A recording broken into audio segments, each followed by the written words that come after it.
students. Yeah, tell us, this Olodo Uprising, how are you seeing it? Are you enjoying it generally? Okay.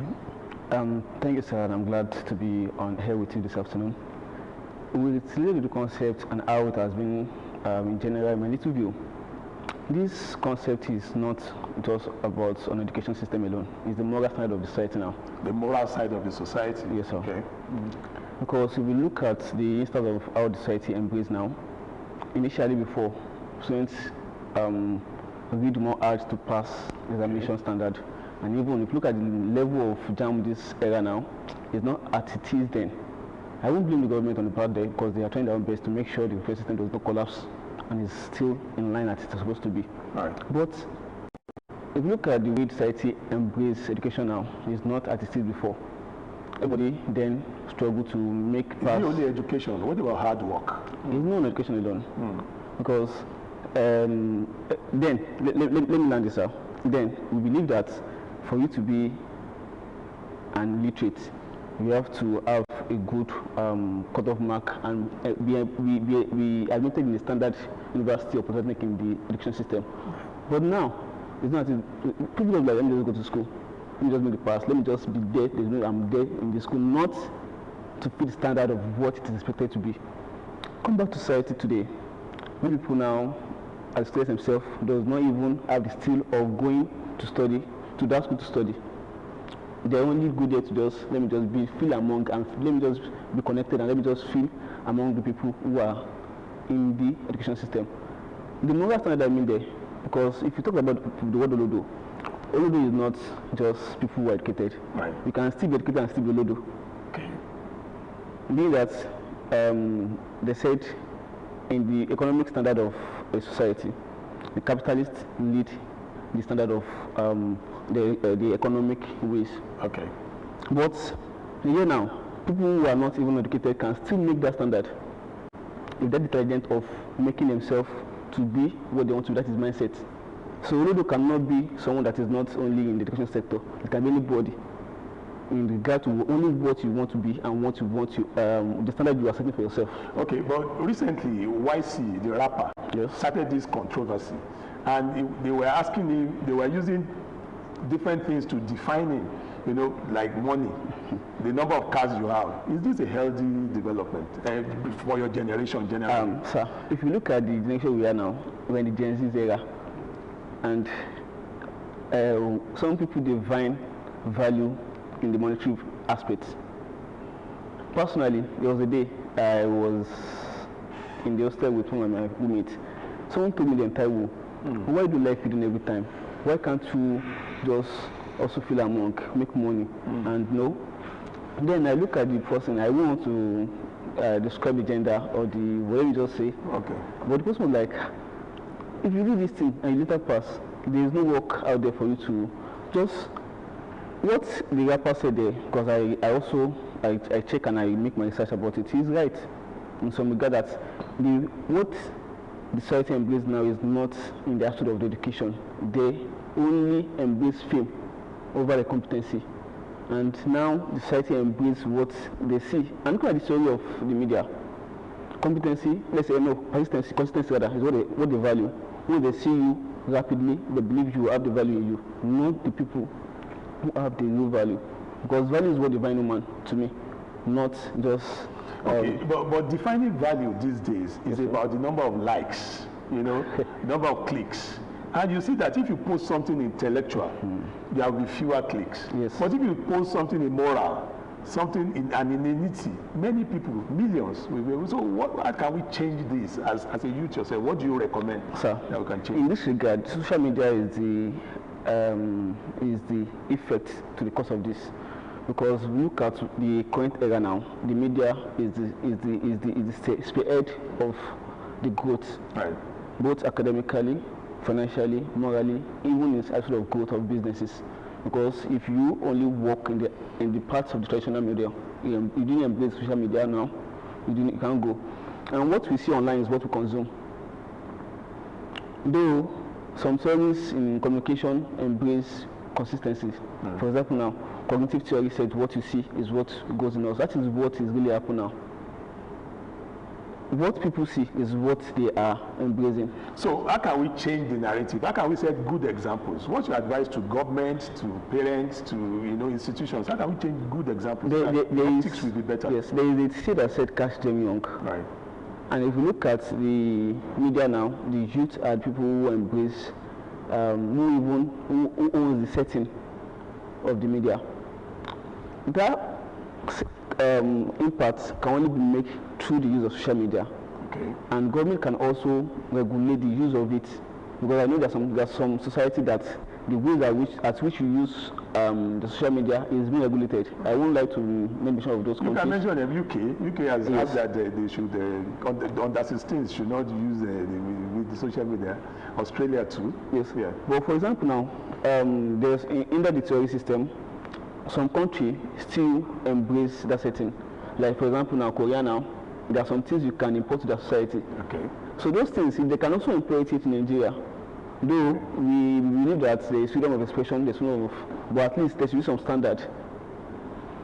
Our moral value need to be embraced. Our culture need to still we need to look at the way at which we can cultivate the habit of its growth, not the other way around. Because value needs to be shaping in every individual, and that starts from the primary level, go to the secondary and university level. So let's look at the primary level, the homes. What can parents do at homes now to set good examples for you? Okay, in the primary level, let's use for example TikTok. Some copper, I won't say what they're doing is not good, it's okay, and it's encouraging. At least learning does not always be through hard way. Right. You can also embrace some little ways to cultivate a bit of incorporating fun and flexible learning. Because children, for them to learn, you have to also look at the way in which they can be happy. Through their happiness, that is when, that is when they can. But open their mindset to the side of the opposite side, which is, for example now, I saw something yesterday on TikTok. There's a teacher rather, a primary school teacher. I don't know if it's a copper or an employed teacher. That lady was playing a song that was corruptive. And those children beside her are just small children. I was like, what is she trying to impose to this?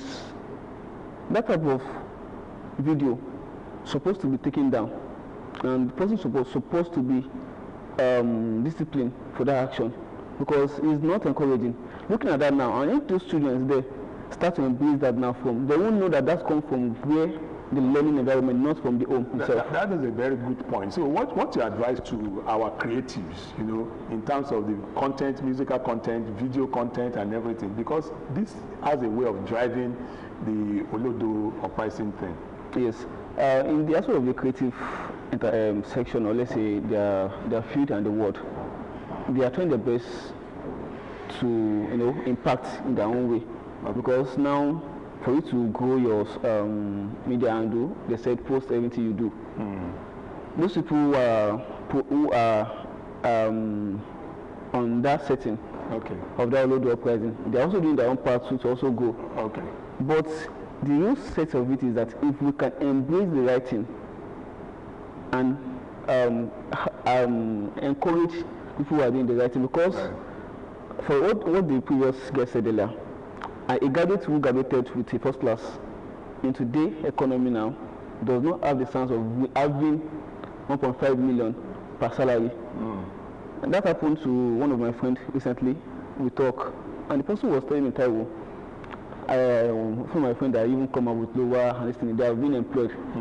He that has this good grade is still seeking job out there. So Taiwo, thank you very much. Because of time, we need to get the perspective of a parent before we go. Okay, thank you very much, Taiwo. I really appreciate it, sir. Thank you. We go on a break now. Please stay with us. Please stay.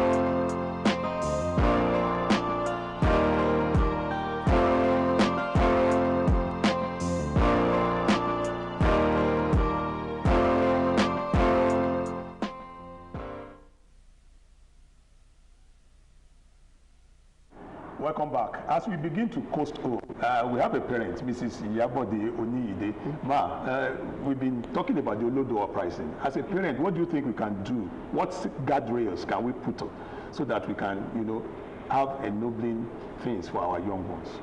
Thank you very much. This Olodo uprising, when I first heard it, I was a bit taken aback that what is really happening. May we not go back to Stone Age? Because if that one should happen like that, then that means that a lot of people will not concentrate in their education. Parents invest so much in our education, even from our own stage. Before us, they invested so much on us. So if you want, a lot of parents that were illiterate at that time will tell you that they would prefer their children to go to school. That what is happening to them, they don't want it to happen to their children. And we saw that many of them strove so much to make their children to go to school. So now as a parent, I don't want my child to be so much glued on this internet of the thing, because that will not make the person to have progress. I need my children to have progress. I need them to be well educated. I need them to be professionals. But these days we have Yahoo mothers, Association of Yahoo mothers. Must we be Yahoo mothers? What exactly is that one going to bring to our life? What value will that add to our lives? If you are a Yahoo mother and you are celebrating it, what is in Yahoo? What exactly is Yahoo? What's the definition of Yahoo? Somebody needs to ask that question, that what exactly is this thing? Why are they doing it? Why are our children going into this? I know the job for now, we may not have many of them having a white-collar job. But despite that, they should be able to do something for themselves. There are many of them outside there that are doing businesses, and they are doing legitimate business. Okay, a former president described our youth as lazy. Will you classify them as lazy? No, because there are some that are not lazy. And those that are not lazy, I think I want in every aspect to encourage them. They do their business, their packaging is nice, and they make everything neat and beautiful. So when you see that, you want to encourage them, buy their products, help them, advise them. Even if it is financially, you try to sponsor some of them. You know, from there it will boost their business, and from that stage they make something good for their life. One thing that we used to do in the past is to extol the virtues of education. Yes. They say, is it that these days we're not teaching things like that? Is that part of the reason why we have the Olodo uprising? I am going to give you an example. I was telling somebody inside the car, I said I saw a family whose child is from secondary school. They've been sponsoring him for mathematics. That boy now is in Germany doing his PhD. The father is not the one that sponsored him since he went to African Church Grammar School. Okay. And from that place, he's been moving up. Okay, time is really not our friend. So finally now, what's your advice to government? What's your advice to parents generally, so that we can arrest this Olodo uprising thing? Well, our government is really trying. I had free primary education. I think the primary education should still be free. Okay. And our parents should please, whenever they need to put something down for their children's education, they should do it. Because knowledge is power. Knowledge is power. Whoever does not have knowledge will not have that power that we are talking about. So every of our children should look up to those that are up there doing well. Okay, knowledge is power and Yes. education is light. Let us, in our own way, encourage education. That's the package for today. We'd like to thank you, Ma, for coming on the program. Thank you very much for coming on the program. Thank you, sir. That's the package. Let the conversation continue. Thank you. Let us do everything to extol the virtues of education and hard work, because hard work pays. On that note, on behalf of the Pr-Primus team headed by Aki Okudero, I'd like to say, this is Jari Folarin saying bye for now.